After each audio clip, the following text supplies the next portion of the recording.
Hello everyone, welcome back to my kitchen. Today is Wednesday, but it's also National Cheese Lovers Day. So today actually turned into what's going to be like a two-part video because we're going to make a cheese sauce, a beer cheese sauce, but you can't have beer cheese sauce without pretzels, right? So I was doing a two-part video. The first or second part was going to be the pretzels, and then the other part was going to be the cheese. And I don't think I'm going to get both of them edited today. So the one for the pretzels will be tomorrow. And I can promise you, tomorrow will be cheddar than today. Because, you like my little cheese pun there? Because it was a disaster. It was an absolute disaster. The pretzels turned out good, but the cheese, no, the execution. That's what I was looking at the cheese, where I was going to put the cheese. No, I did a horrible job executing. I mean, not horrible, but I made a big mess. You guys will see tomorrow. Anyway, we're going to get started with this cheese because I am hungry to eat those pretzels. So I have, oh, and before I forget, two things. Number one, this is a special request from Heather. So Heather, thank you very much for this request because she had a really good question. She had made a beer cheese sauce. She actually said she made it twice and it became grainy both times, and she was wondering what the cause of that was. And she was right in suspecting it was the heat. So I suspected the same thing. I did a little bit of research, and most likely it was the heat. There could have been a couple of other things at play. Like I would definitely use a high quality cheese, and I would definitely grate it yourself. I think that might have something to do with it also. But definitely, I'm sure it's probably the heat. If you put it in and it's too high of heat, it's just going to break down. And so what you want to do is make like your sauce and then turn off the heat or bring it back down to like a medium, shred your cheese and then put it in, and then you just keep stirring until it's completely melted. So that's kind of what we're doing here today. And Heather is a fellow YouTuber who makes beautiful, beautiful art. So I will put a link to her channel down below so you can check her out if you like. And before I get started, if this is your first time here, my name is Cheri and I love food and I love fun. So if you love those things, hit the subscribe button as well as the notification bell and check the description below. You can find some details on how subscribing helps to feed the hungry. So we have 1/4 cup of butter in here, which I am going to turn my burner up, which I probably should have had it going already anyway, because now I'm going to have to stand here and watch this. I have to stand here and watch it melt.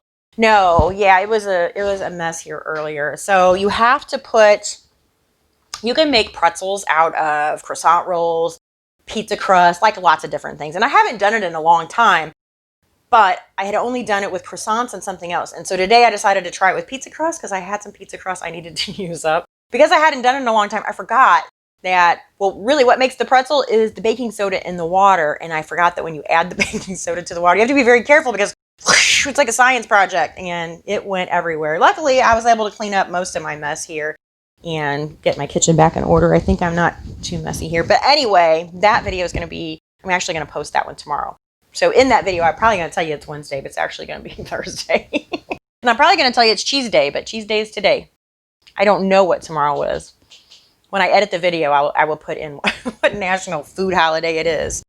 All right, so once we get this butter melted down, which it's just about there. So 1/4 cup of butter, so it's 4 tablespoons or a half a stick. We're going to add in a 1/4 cup of flour. I know it's not quite melted yet, but I'm very impatient. Oh, and you know what else I wanted to do? Wanted to put some garlic in here. I wanted to let that saute, but that's all right. I think what I will do instead is I will just add some garlic salt here in a little bit.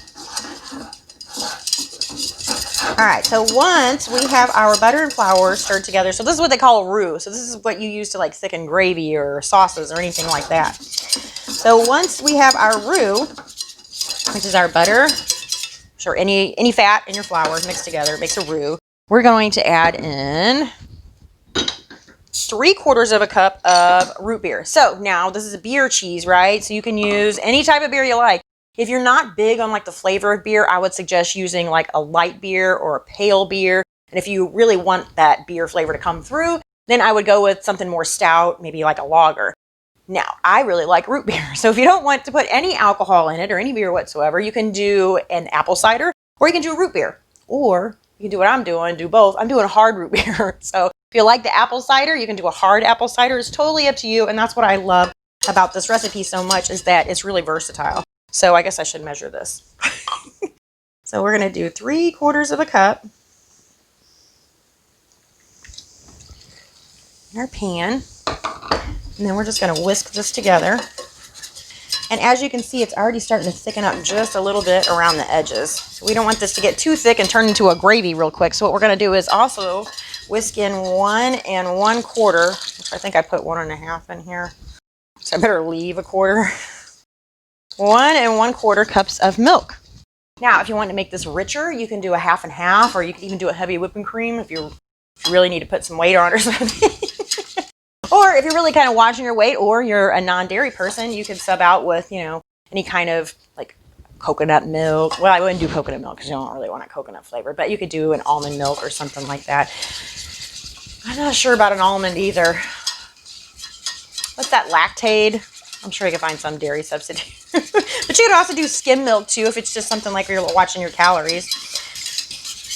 All right, then once we've got our milk whisked in, I'm going to add, I don't know, 1/2 teaspoon of salt or so. I'm going to add just a pinch. I'm going to try and make it a pinch. Cayenne pepper. I'm going to do about a teaspoon of Dijon mustard. You can add a little more or less depending on your taste. I went ahead and grabbed some garlic salt, so we're going to add, I don't know, about a teaspoon or so. I was going to put a couple of garlic cloves in, but again, I really like to saute that with the butter. A little bit of pepper, maybe a 1/2 teaspoon or so also. And, well, I spilled some of it on the counter, but a teaspoon of Worcestershire. And then we're going to whisk again.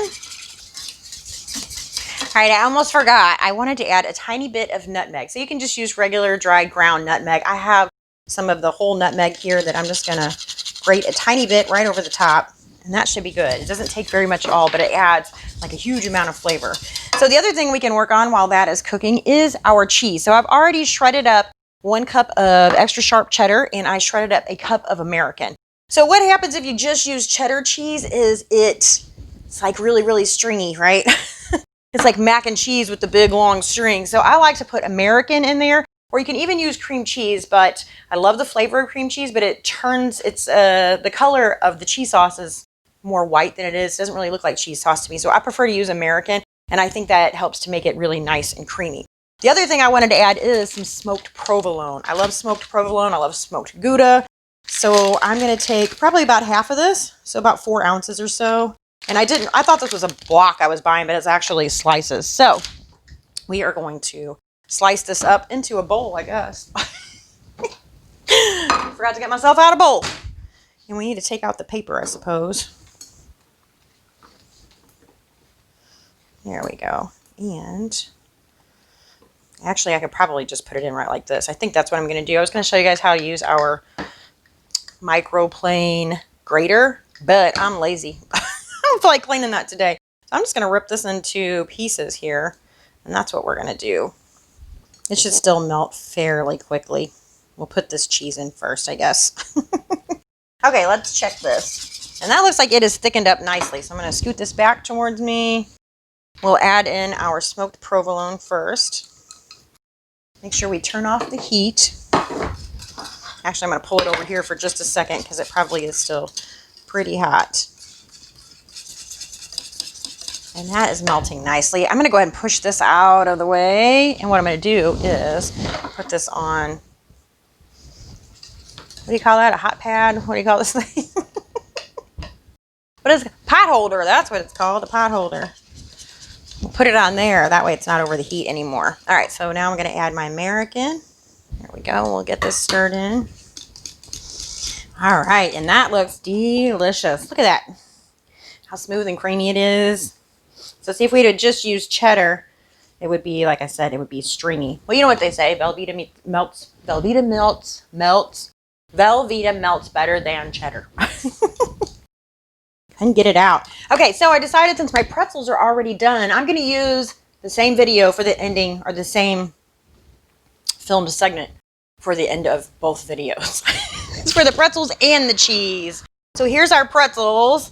Look how beautiful they turned out. I mean, like I said, I did a pretty crappy job of working with that baking soda and water, but our pretzels are really pretty. And our cheese sauce smells good, looks good. We just need to give it a taste. I'm going to fill up my little... Let's see if I can use the same photo. I'll photograph this side for the cheese sauce. I'll photograph this side for the pretzels. Oh my gosh, it smells so good. All right, let's give them a little dip. and go swimming in the cheese pool. I'm speechless. It's so good. So good. I love pretzels. You know what? I went to the mall the other day and I got Auntie Anne's. This is the second time this week I've had pretzels, but oh my gosh, are they good. And the cheese sauce is phenomenal. So again, and you can, like I said, you can swap out the root beer for regular beer. You can use a cider or hard cider, any kind of, you know, not any kind of drink. Like I wouldn't put like Kool-Aid or anything in it, but so good. Very versatile. Anyway, I hope you guys will give one of those recipes a try. They're both delicious. So Heather, I hope that helps with the cheese sauce. And I thank you all for watching, and I will see you guys on Saturday. Bye.